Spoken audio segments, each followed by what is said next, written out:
ఎవరు కట్టారంటే పెంతెకోస్తు పండగ దినము నుండి అపోస్తల కార్యము నుండి సంఘములు కట్టించబడటం ప్రారంభమైనవి. నేను స్తోత్రం. యేసుక్రీస్తు వారు ఆయన 33.5 సంవత్సరాలు జీవించాడే కానీ, ఆయన 3.5 సంవత్సరాలు పరిచర్య చేశాడే కానీ ఎక్కడ కూడా ఆయన మరి మందిరము కట్టినట్లుగా ఎక్కడ కూడా లేదు. ఆయన సువార్త సభలు చేశాడు, మహాసభలు చేపట్టాడు, సువార్తను ప్రకటించాడు తప్ప ఆయన మందిరములను కట్టలేదు. హల్లెలూయ.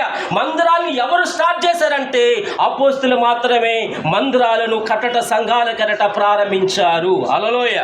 ఇంకా మనం చూస్తూ ఉన్నప్పుడు ఆయన ప్రభువైన యేసుక్రీస్తు వారు ధర్మశాస్త్రాన్ని కొట్టివేయబట్టడానికి ఆయన రాలేదు కానీ ధర్మశాస్త్రమును ఆయన నెరవేర్చడానికి ఆయన వచ్చాడు. దేని స్తోత్రం.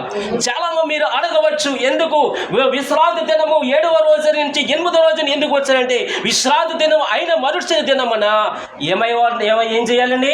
సమాజముగా కూడుకోవాలి. దేని స్తోత్రం.